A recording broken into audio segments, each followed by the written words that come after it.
আসসালামু আলাইকুম, welcome to my channel. আজকে তৈরি করে দেখাবো রাঁধুনিদের রান্নার জন্য সবচেয়ে গুরুত্বপূর্ণ একটি উপকরণ, গরম মশলা। গরুর মাংস থেকে শুরু করে বিরিয়ানি, রেজালা, কাবাব যেই কোনো রান্নায় কিন্তু এই গরম মশলাটা ব্যবহার করতে হয়। আর এই গরম মশলাটা যদি স্পেশালভাবে তৈরি করে রাখা যায় তাহলে কিন্তু রান্নাটা আরও বেশি সহজ হয়ে যায়। তাই আজকে আমি আপনাদের সাথে সহজ উপায়ে গরম মশলার রেসিপিটা শেয়ার করব, আর এটা কিভাবে অনেকদিন পর্যন্ত সংরক্ষণ করতে পারেন সেই টিপসটাও শেয়ার করব। তাহলে চলুন আজকের এই রেসিপিটা শুরু করি। এখন আমি একে একে সবগুলো উপকরণ একটা প্লেটে নিয়ে নিব। এখানে প্রথমেই নিয়ে নিচ্ছি 1.5 টেবিল চামচ পরিমাণ সবুজ এলাচ। এই সাথে আমি কালো এলাচ দিয়ে দিচ্ছি 3টা। এখন দিয়ে দিচ্ছি 2 টেবিল চামচ পরিমাণ জিরা, 2 টেবিল চামচ পরিমাণ মৌরি, আর দিয়ে দিচ্ছি 2 টেবিল চামচ পরিমাণ ধনিয়া।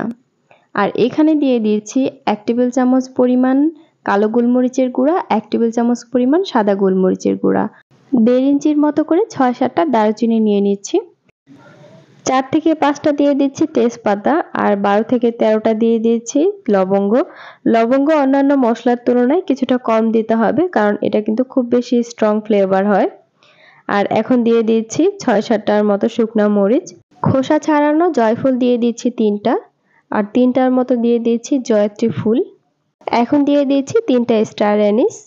আর এই স্টার অ্যানিসগুলো মোটামুটি একটু বড় সাইজের, তাই আমি 3টা নিয়েছি। একেবারে ছোট সাইজের হলে আপনারা 4টা নিতে পারেন। তো সব মশলাগুলো কিন্তু নেওয়া হয়ে গেছে।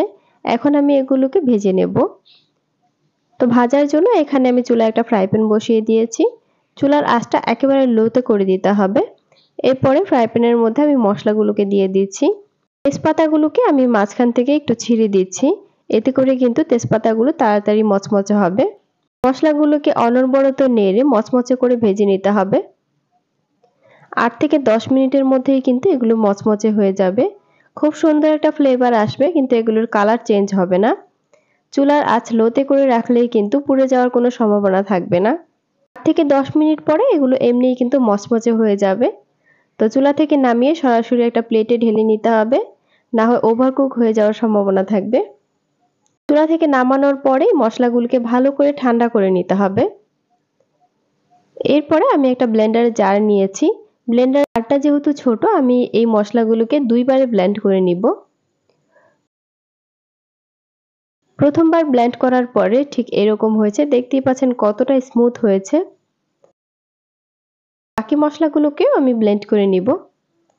সবগুলো মশলা ব্লেন্ড করে নেওয়ার পরে ভালো করে মিক্স করে নিতে হবে। যেহেতু আমি এই মশলাগুলোকে 2 বার ব্লেন্ড করে নিয়েছি, তাই এগুলোকে কিন্তু ভালো করে মিক্স করে নিতে হবে। এতে করে সবগুলো মশলা ভালো করে মিক্স হবে। তো সব মশলা মিক্স করে নেওয়ার পরে দেখতেই পাচ্ছেন এগুলো কিন্তু খুব সুন্দরভাবে স্মুথ হয়েছে। তো মশলাটা সংরক্ষণ করার জন্য এখানে আমি একটা কাচের বয়াম নিয়েছি। কাচের বয়ামটাকে ভালো করে মুছে শুকিয়ে নিতে হবে।